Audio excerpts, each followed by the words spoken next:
Good evening, ladies and gentlemen. We're going to call the special edition November 5th meeting of the Common Council to order. Madam Clerk, please call the roll to determine a quorum. Alderperson Barzak. Here. Chaplesky. Here. Lysick. Here. May. Here. Probst. Here. Reinke. Here. Rote. Here. Sangstedt. Here. Vitale. Here. Weigel. Here. 10 present, unexcused.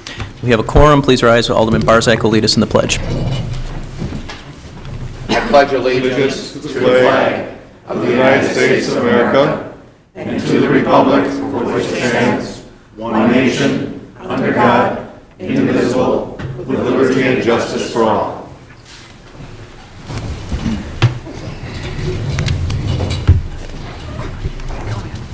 We have 4 items for public hearing this evening. I'll ask clerk to read item number 1.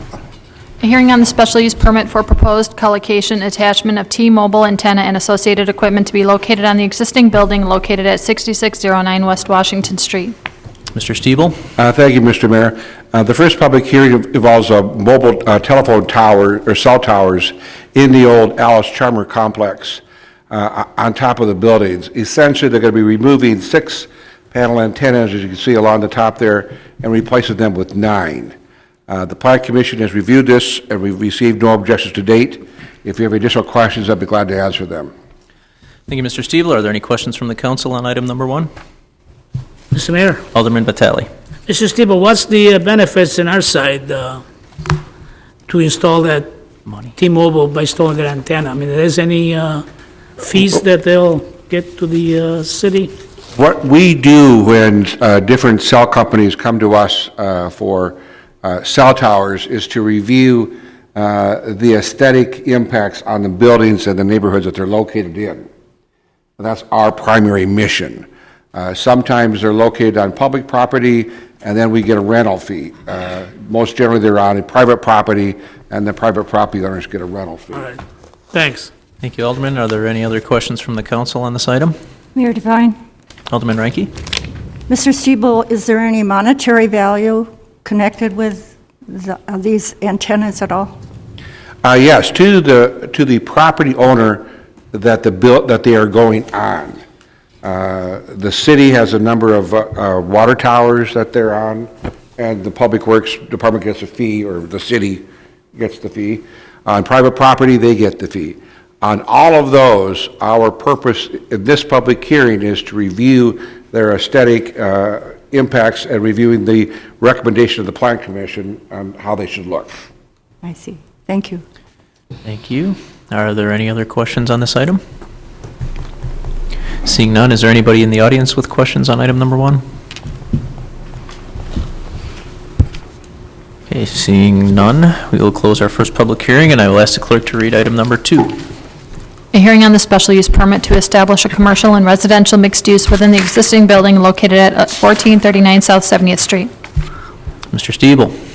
Thank you, Mr. Mayor. The purpose of this public hearing is whenever a property is a residential property and then also has a mixed use, such as a commercial use also, we take a special look at that, and that's the purpose of the public hearing. In this particular property on South 70th Street, there's a residential above, and it used to have a special use, but because the commercial property was vacant for more than 1 year, it loses its grandfather status, and therefore the purpose of the public hearing this evening. What is proposed to go in there is a pet shop and an apartment store up above, so that it's ground floor commercial and upstairs residential. The Plan Commission reviewed this as recommended approval, and as we were going through the kinds of pets that were being to be sold at this property, one of the commissioners, the director of the Milwaukee County Zoo, happened to bring up what kind of animals were prohibited, such as venomous animals or endangered animals, etc., and recommended that the city take a look at our health department ordinance that regulates those issues. So with that, we are recommending approval of the special use and to refer back to the Common Council, the health department's Chapter 7 ordinance on what kind of species can be sold. If you have additional questions, I'd be glad to answer them. Thank you, Mr. Stiebel. Are there any questions from the Common Council on this item?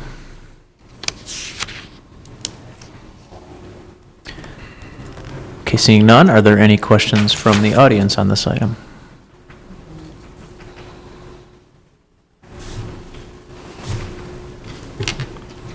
Ask that you state your name and address for the record, please.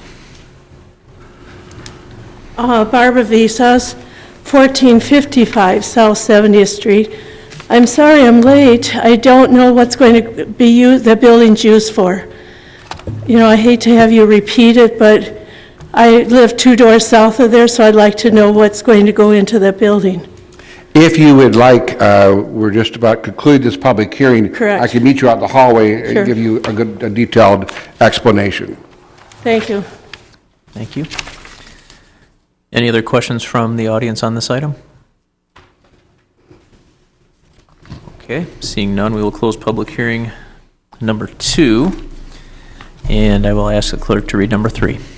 A hearing on the resolution approving an amendment to the Community Development Block Grant Action Plan B12 MC 550011.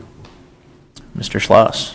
Members of the council, tonight what we are doing is amending our action plan for CDBG funds by eliminating the economic development management category and then transferring those funds or reallocating those funds to 3 specific activities that are already existing under the plan and that are approved. They are the economic development loan, the commercial facade improvement program, and the microenterprise technical assistance program. And what we're doing is increasing these particular activities to deliver various aspects under those particular activities. The second part of the amendment is the redevelopment management activity, which is being eliminated, which has a budget of around $34,860. And then we're creating redevelopment management activity for 113th and Greenfield, redevelopment management activity for 54th and Burnham, and redevelopment management activity for 84th and Greenfield, and dividing those funds from the original budget to those more specific activities. These amendments are all guided by the review by HUD of our annual plan, and they were suggested that we incorporate these in. That's all, members of the council. Thank you, Mr. Schloss. Are there any questions from the council on this item? Mayor Devine. Alderman May. Just to be clear, again, these changes are being made, I believe you just said it, because HUD basically told us we have to make these changes, correct?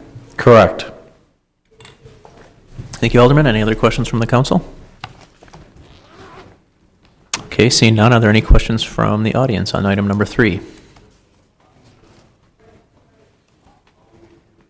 Okay, we will close public hearing number 3, and I will ask the clerk to read item number 4. A hearing on the 2013 City of West Allis Mayor's recommended budget. Mr. Zeeler.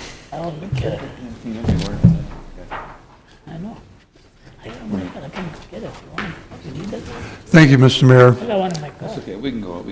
I will be presenting the mayor's recommended 2013 budget. Admittedly, there is a lot of information I'll be going through in a hurry, and I'll be happy to come back and answer any questions that anyone has after that.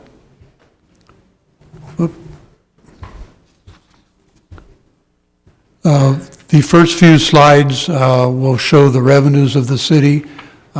This first category is taxes, 34 million plus. The largest amount is the real estate and personal property taxes at the top of the list here. The second major category of revenue is intergovernmental grants and aids totaling over 12 million, the largest of which is state shared revenues, which is over 7 million. We also have 3 other categories of revenue, and you can see about $1.4 million in license permits and fees, $1.8 million in penalties and forfeitures, and a little over $2.6 million in charges for services. We have some miscellaneous revenue, which totals a little over $1.2 million, and transfers and reserve funds applied a little over $2.6 million. Therefore, the total general fund revenue is this $56,147,947. That's the funding for the general operations of the city. In addition to that, we have a few other categories of expenditures. We have 6 special revenue funds totaling a little over $8.4 million. Capital projects totaling over $8.9 million for regular capital projects and TIF projects. Debt service payments for our regular debt and debt related to the hospital and to our TIFs. Those two together is almost $8.3 million. Then we have enterprise funds. These are most of the utility-oriented activities of the city, totaling $21,541,000. Overall, and then an internal service fund, the biggest of which is the employee health insurance revenues. That totals a little over $15.4 million. So all the revenue of the city in the mayor's recommended budget for next year is not quite $119 million total revenue for all activities of the city. Just like we have revenues, the other side of that is obviously the expenditures. And we have a couple different ways that we present the expenditure information. The category is, the various categories are presented. This first series of charts shows what the expenditure request was from the department and whether there were any mayoral deletions or additions. So as we go through these, you'll see in that middle column if there were any changes that Mayor Devine recommended, well, either as additions or deletions. These 2 activities total $179,000. And we have 3 departments that fall into the legal, judicial, or administrative category, and these 3 together total about $1.1 million. And you can see there was 1 deletion in the city attorney's office in that department. The administration and finance activities of the city, these 6 activities, there was 1 mayoral deletion, and these 6 departments total about $2.5 million. The health, safety, and culture totals about $24,600,000 and some thousand, and you can see the 2 biggest amounts are police department at $11 11,600,000, and the fire, not quite 8.5 million. And you can see there were a few additions or deletions in this particular grouping. And then Public Works and Engineering, which the two departments really function together, that budget is 8.8 million. You can see there was $500,000 of deletions in the Public Works programs. General expense totals about $18,859,000. The total general fund expenditures, which matched up to the revenue items you saw before, is $56,147,947. So we do have a balanced budget with this mayor's recommended budget for 2013. And just like we had a revenue for various other accounts of the cities besides the general fund, we also have expenditure accounts that fall into the same categories. The first of which is special revenue accounts. These are the same categories you saw on the revenue side, and the numbers balance. And capital projects, debt, and the enterprise funds. So overall, the city, and the internal service fund. And overall, the city expenditures are $119,609,000, almost identical to the revenue. In some cases, there are carryovers from previous year which will maybe not have those total number of expenditures and revenues match, but they are basically, with the reserves applied, do match overall. And then the next series of charts just presents the same information. I'll just move through those particularly pretty quickly. 2013, these charts compare to the 2012 budgeted, so you can see if there was any change from the previous year. For these first two, there were no changes from the 2012 budget.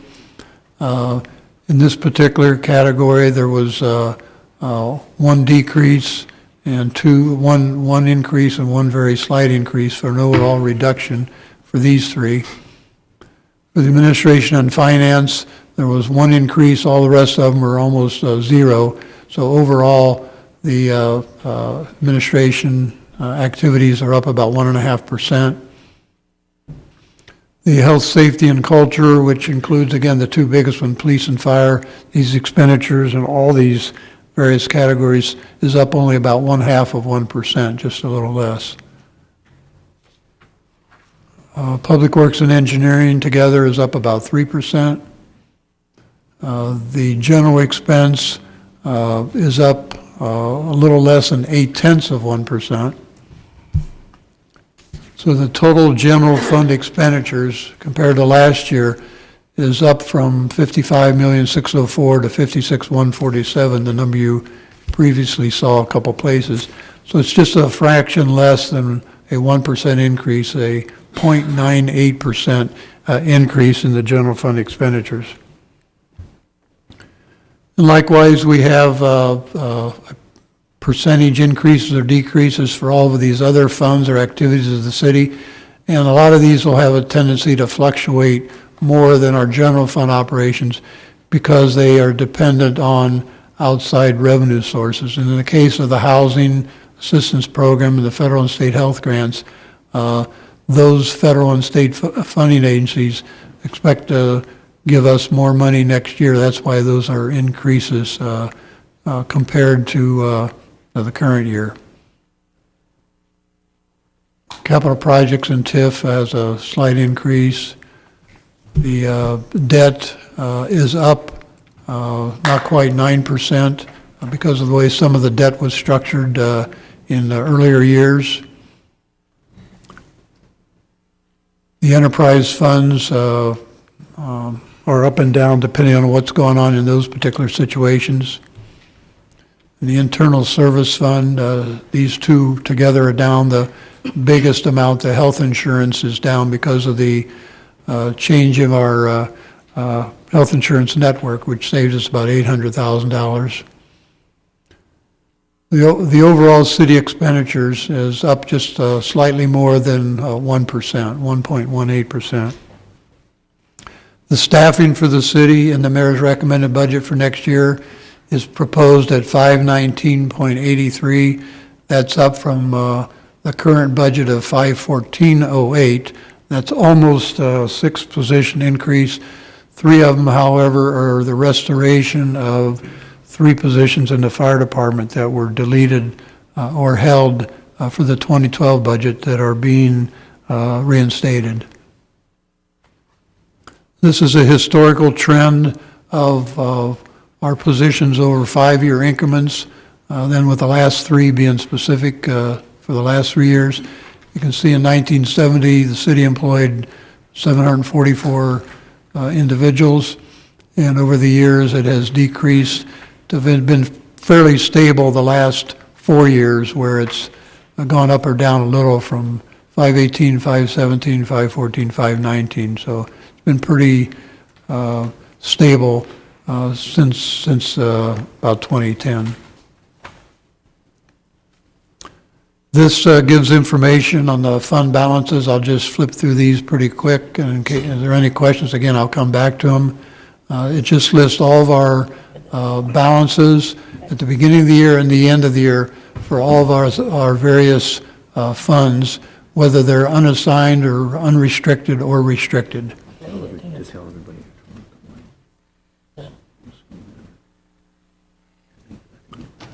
So the total general fund balances compared to the 2 years you see is pretty much the same, around 32 million.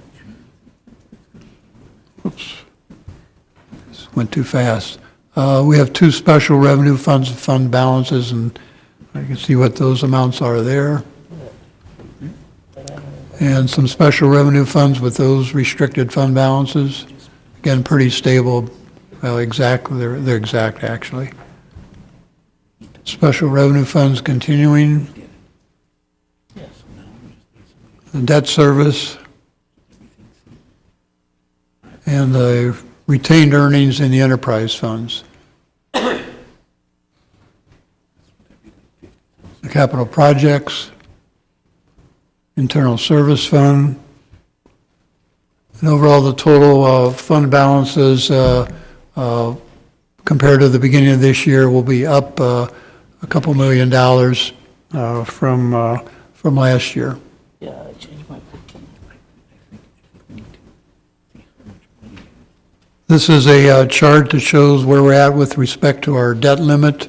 In Wisconsin, state law allows 5% of your equalized value to be borrowed. Since we have about $3,738 million, 5% of that would be $186 million. Of that amount, we have debt obligations, as you can see detailed out here, between regular city obligations, pension, TIFs, enterprise funds, and a small amount remaining for hospital. We have debt outstanding of about $78 million, so we have a remaining debt margin of $108 million with no plans to increase that by any significant amount. The last couple charts show the tax levies and tax rates in the mayor's proposed 2013 budget. This first chart shows the 3 components of our tax levy, which make up the largest part of the debt. Of the levy. It is without the debt and TIF included. In other words, this is when the state talks about we have a levy limit. These are the 3 components that make up the levy limit. Our levy limit for this year would be plus about 1/10 or maybe 0.2%. So our levy could have gone up in respect to these 3 amounts by somewhere around $30,000, $40,000, $50,000, $60,000. However, the mayor's recommended budget has the proposed levy at a decrease of $61,074, which is slightly less than a 2% decrease in the tax levy, which is, again, related to the state levy limit. That's a 0.17% decrease, so a small decrease. Then when we add the debt levy and the TIF levy, that minus a 0.17% decrease, because of the way some debt was structured in previous years, the debt payment for next year as a part of levy is going up.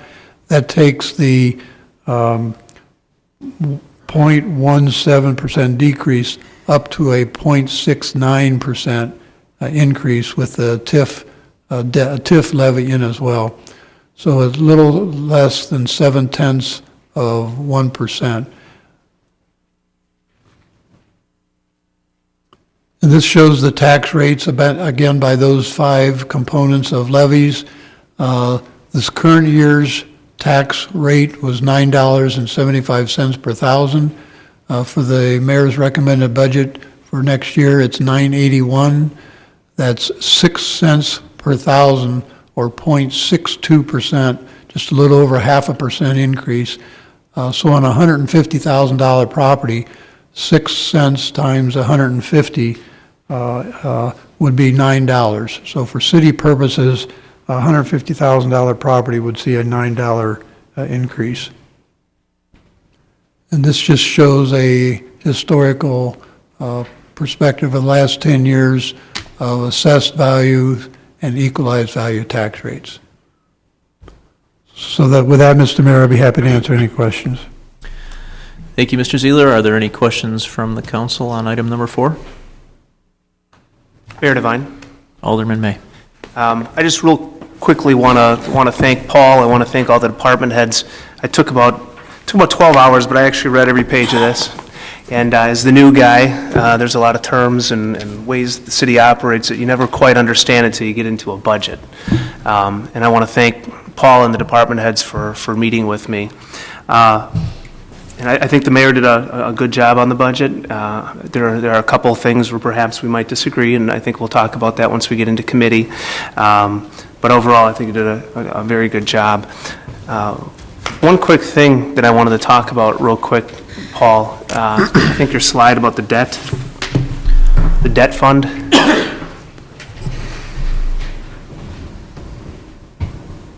Oh, back down a couple more.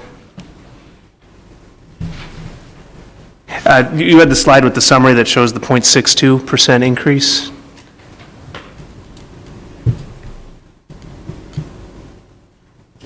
The debt fund numbers there do not match what's in my book. The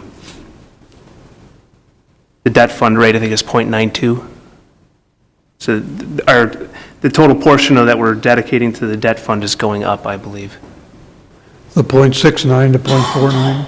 Yeah, what it shows here is the debt fund rate. It was 0.83 in 2010, 0.84 in 2011, and 0.92 in 2012. So just something for clarification. But looking forward to a robust discussion. All right, thank you, Alderman. Any other questions from the council? Okay, seeing none, are there any questions from the audience on the public hearing?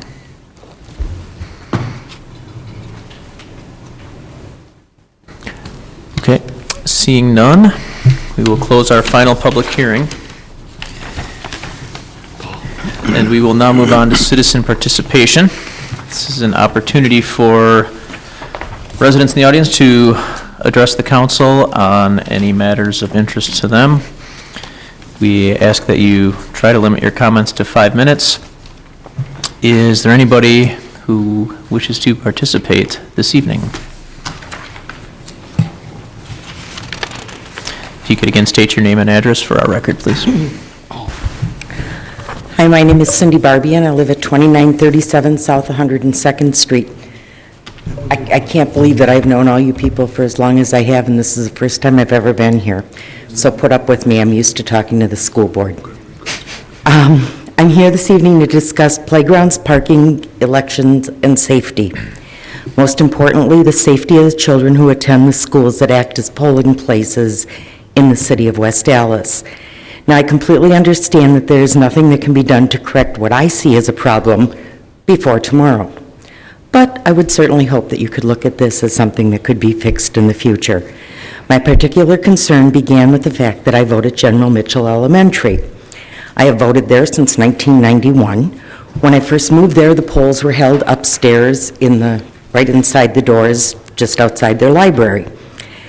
To get to the polls, we would have to park on Montana, walk to the front doors of the schools, and I walked this off from the closest place for a handicapped person to walk currently, and it's 125 steps to the door of the school. A few years ago, the polls were moved to the field house on the lower level at Mitchell. If you park in the small teacher's parking lot on the northwest corner of the lower playground, it's roughly 112 steps to the door of the field house, again, closest space to closest door. The difference is only 13 steps.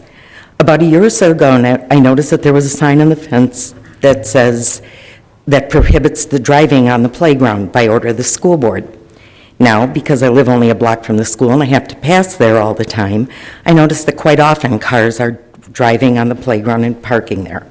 I went to the superintendent, and after a fashion, the order was enforced and a lock placed on the gate. I thought this would fix the problem. Made sense to me. After all, it is a playground, not a parking lot. The two have entirely different designs and purposes. This particular playground is used from sunup to sunset, 7 days a week, by children, teens, young adults, and members of the community. No one should be able to drive across a safe zone, designed by its very name to be an area for free and safe play. When I went to vote earlier this year in one of the many elections, I noticed that the gates were unlocked and standing open on election day. I contacted the district, asked why, and was told that steps were being taken to ensure the gate and playground would be kept locked. So I was quite surprised when the next election, once again, the wide open gates and cones had been added, running down the middle of the playground. Mitchell's playground is pretty big. There are basketball hoops, there's track markings on the playground, a conversation pit, and swing sets. The children are used to having free run of the playground. They do not realize the danger that is suddenly in their space, nor do I believe should they have to be aware of it. I called the district and the city. I was told that when the gates were locked, many complaints were filed by handicapped persons, but that this situation would be looked into. At a later election, the cones were removed. Instead, barricades were lined up where the cones had been. The same problem was there, however. The layout of the playground does not allow for children to be on one side or the other. The mere need to access one side to the other prohibits this. I know that handicapped people need to vote. I have been told that they do not feel they are really voting if they do so prior to the election or by absentee ballot. But as I said earlier, the difference in steps to access the polls on the lower playground versus the upper is only 13 steps. At Central, a handicapped person would have to walk 90 steps, Wright 120, Franklin 65, Hale 115. I understand that handicapped people have a difficult time getting around. Both my mother and grandmother were handicapped and required walking aids or scooters to do so. And they both knew that in certain circumstances they would have to somehow deal with taking extra steps or make special arrangements. I know we need to make it as simple and as accessible as possible for people to vote. I do not understand, though, why the safety of children and families who regularly use a playground should be jeopardized. And I do not understand why the poll workers themselves should have to park 10 feet from the door, with or without handicapped identification. There are several other problems that present themselves as a result of the barricades or cones. Parents drop their kids off in the morning in the small parking lot. When cars are driving up to the field house doors to vote, they are driving in the areas that the children need to cross to get to the other side of the barricades. You have 1 minute remaining. Okay, I've heard from witnesses that the playground supervisors just about lose their minds trying to watch over the kids and get everybody across safely. Voters not only need to drive straight forward to the field house, they then need to back up and turn around to get out. No one that has been present for the past several elections seemed fazed by the fact that cars were driving and parking in a handicapped area with or without handicapped identification. No hang tags and no plates. Please, it seems that someone somewhere along the line decided that driving and parking on a playground is not a good idea. Otherwise, they would never have had the order posted on the fence. I would ask this council to find a solution before the next election to this problem, perhaps creating a single polling place for handicapped persons that has a short distance for them to cover where children are not at risk. Thank you very much for hearing me. Thank you for your comments. Is there anybody else that wishes to speak under citizen participation this evening? I'm Michelle Kreiser, 2859 South 94th Street. Sorry, I just moved a little while ago. I'm with the American Cancer Society, and I'm the staff partner for the Relay for Life of West Allis, New Berlin. So I wanted to thank the City of West Allis and all the community members for your support and our participation in our Relay for Life this past July at Nathan Hale. We were able to have a best ever year in 2012, raising just over $56,000 in our event this year. So I wanted to thank everyone for their help and support. Just recently, we had our Midwest Division program or ceremony that recognizes and thanks all of the Relay for Life participants. And there was about 800 people gathered at that meeting. We gave away 4 very prestigious awards for Midwest participants. One of the awards is called our Hero of Hope. In order to receive a Hero of Hope, the Midwest Division Award recognizes an individual who has an outstanding cancer survivor and a volunteer, and they exemplify inspirational communication skills, a passion for Relay for Life, and a commitment to the mission of the American Cancer Society.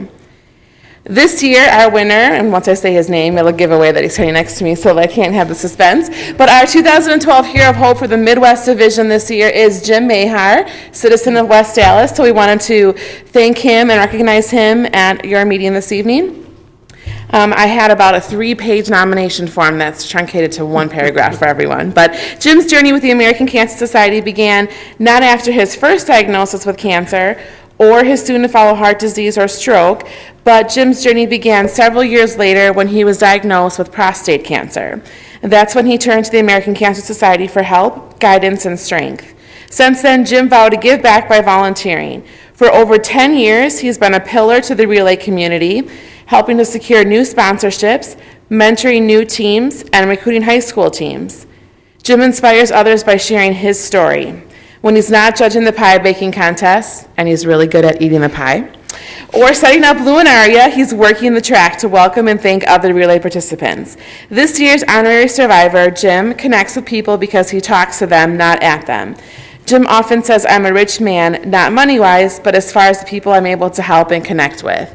And as a person that's worked with Jim for some time now, everything about this and more is true, and so I wanted Jim to just be able to show his Hero of Hope Award that he won this year.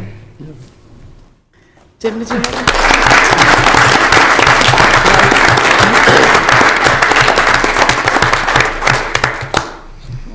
Well, I'm Jim Mahar. I live at 3200 South 116th Street. When I was invited to Minneapolis to receive this award, I didn't know really what a big deal this would be. And until I met the most incredible bunch of people that I've ever met in my life. Volunteers, survivors, politicians. We all got in the same room and we got along. You know, it was wonderful, you know. But what was nice is when they gave me this award, 800 people in this huge room, almost like an auditorium. And the first words I heard, and now from West Allis, Wisconsin. Now don't forget, this is the Midwest Division.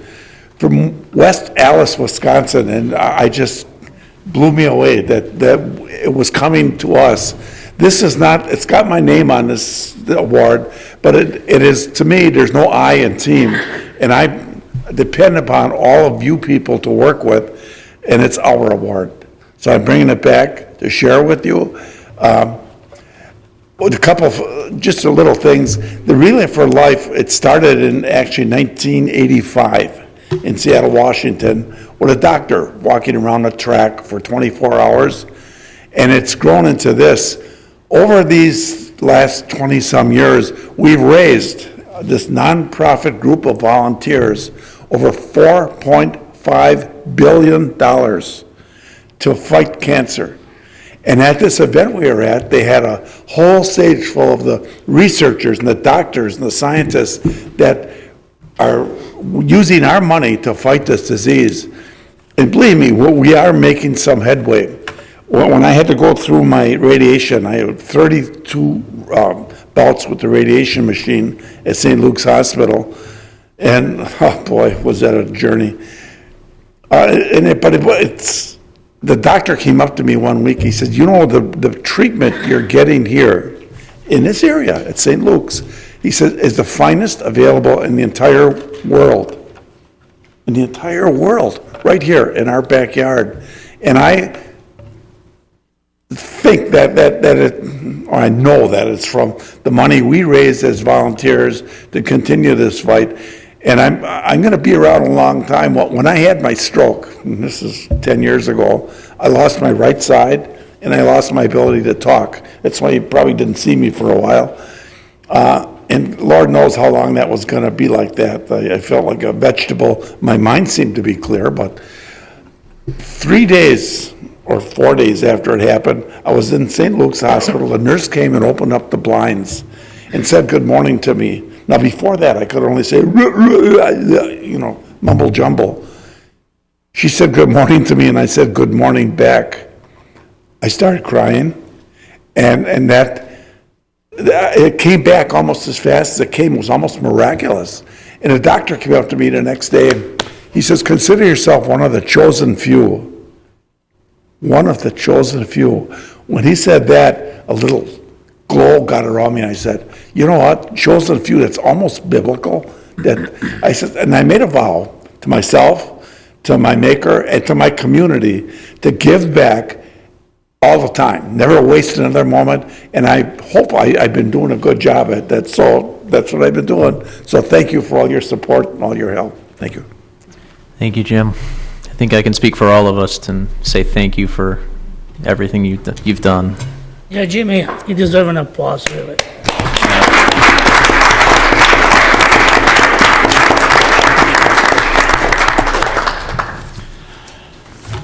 Okay, is there anybody else that wishes to address the council under citizen participation this evening?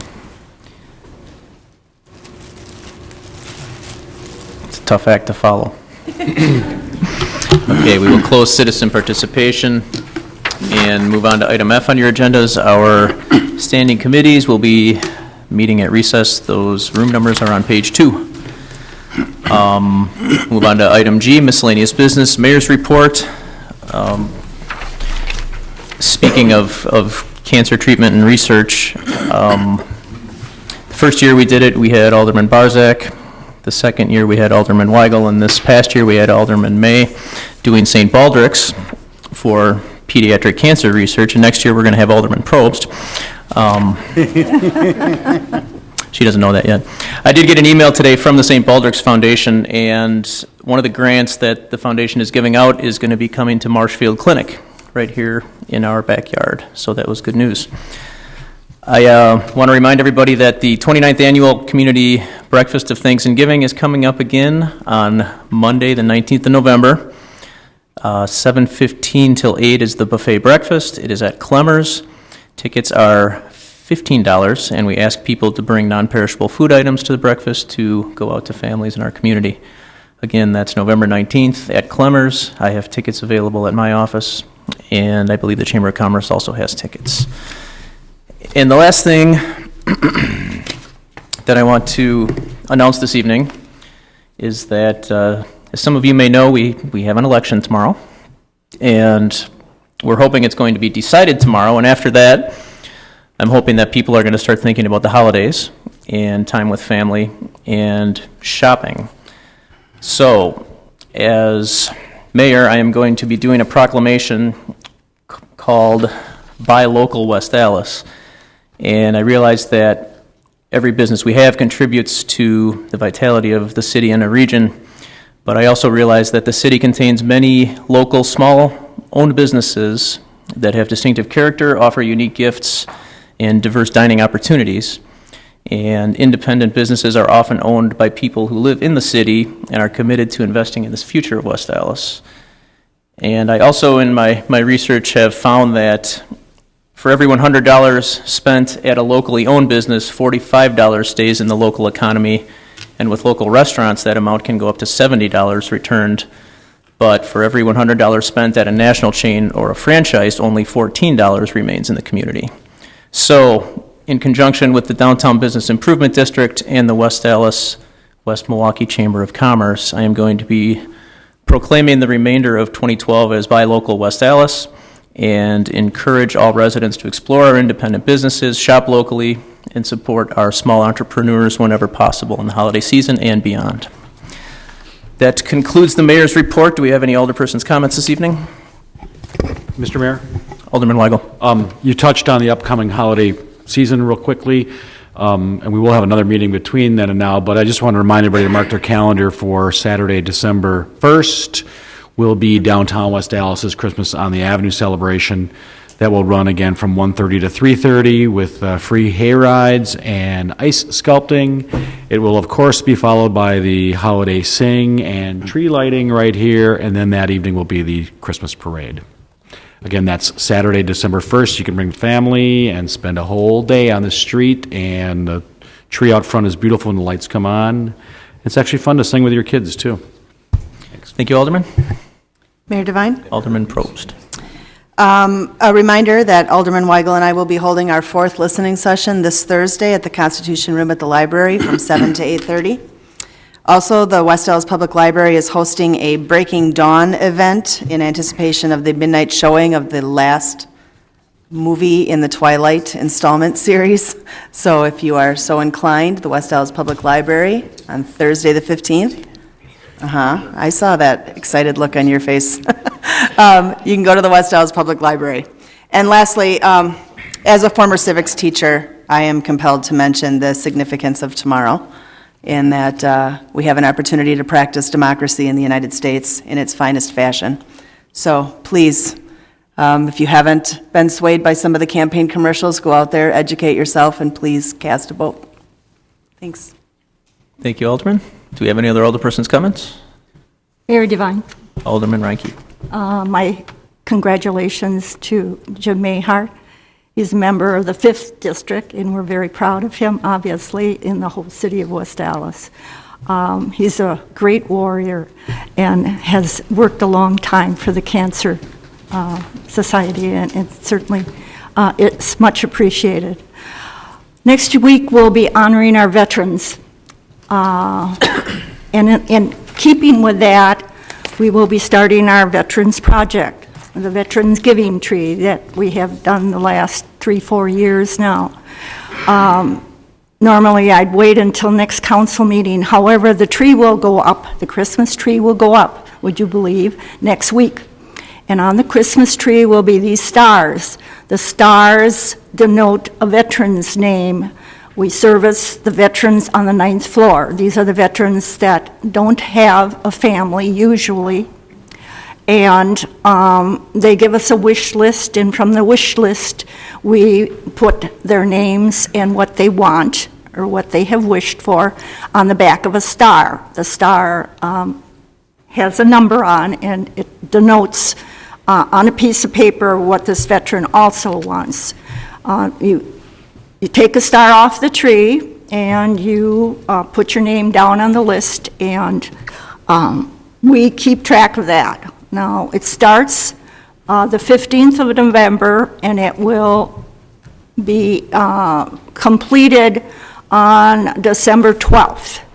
December 16th, we will deliver these after the Celebrations Committee is hosting this particular project. And on the 16th, we will deliver them to the VA for the therapists to distribute on Christmas Eve. Let's see, what else is there that you have to know? The Celebrations Committee puts together all these gifts, and it's very organized, and we wrap them all in beautiful wrappings, and then several members of the committee deliver them to the VA. So please look for the star on the tree, and we're hoping that we get the support of the community like we always do. The community has always come forth and been so gracious and generous to this particular project. And the veterans certainly are very grateful. They certainly appreciate anything that they get. It ranges from a T-shirt, a sweatshirt, to candy or a book or music. So please, please look at the stars and see if you possibly can help out the celebration committee to make these veterans happy. Thank you. Thank you, Mayor. Do we have any other alderperson's comments? Mayor Devine? Alderman May? I just want to, first of all, what a great community we live in. You see, the awards given out to members of our community. You see all the wonderful events going on. If you're bored in West Allis or you think this is a boring place, you're not paying attention. We really are a great community, and I like to hear all that's going on. And on that thread, I want to give a quick shout out to our West Allis Police Department and the Community Alliance Against Drugs for their awesome Halloween in the Park event the other night. It was a near full moon, clear night. It was really kind of a chilly evening. Hay rides going around Greenfield Park, bonfire. Really cost effective for a family like mine and most others in West Allis. And from what I understand, there were pretty close to 1,500 people that attended this event here in West Allis. It was a great event, well attended, and again, kudos to the volunteers, many of them staff members of West Allis, who are on the Community Alliance Community Alliance Against Drugs. Thank you. Thank you. Any other alderperson's comments? Mayor Devine. Alderman Lysick. Madam Clerk, are there any additions or corrections to tonight's agenda? There are no changes. I then move for approval of the agenda as submitted. Second. There's a motion with a second by Alderman Reinke. Is there any discussion? Seeing none, all in favor? Aye. Opposed, motion carries. Mayor Devine. Alderman Lysick. I move for approval of the minutes of the Common Council regular meeting of October 16th, 2012. Second. We have a motion with a second by Alderman Probst. Is there any discussion? Seeing none, all in favor? Aye. Opposed, motion carries. Item J on your agendas, I'll ask for a motion to refer items 5, 6, 7, and 8. No, 5, 6, 7 to the city attorney and place item 8 on file. So moved. Second. Motion by Alderman May, second by Alderman Weigel. Is there any discussion? Seeing none, all in favor? Aye. All opposed, motion carries. Item K on your agendas, standing committee reports, Administration and Finance Committee, Alderman Singstock. Although item 9 is reported up by the Administration and Finance Committee, this is a joint referral. Chairman Barzak of the Public Works Committee will bring the matter out in the second half of the meeting this evening. Thank you. Move on to the License and Health Committee, Alderman Chaplesky.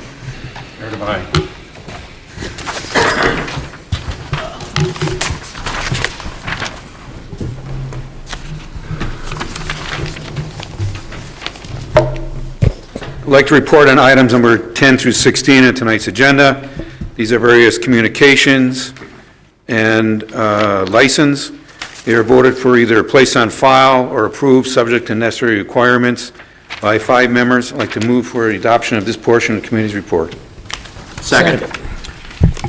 It's a motion with a second by Alderman Barzak. Is there any discussion?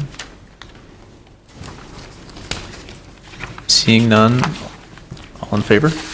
Aye. All opposed? Motion carries. Then we have item number 17. This is a bartender's license. It's voted for approval by 4 members with 1 person voting no. I'd like to move for the final portion of the committee's report. Second. There's a motion, there's a second by Alderman Barzak. Any discussion? Seeing none, Madam Clerk, please call the roll. Alderperson Barzak. Aye. Chaplesky. Aye. Lysick. Aye. May. Aye. Probst. Aye. Reinke. Aye. Rote. Aye. Singstock. Aye. Vitale. Aye.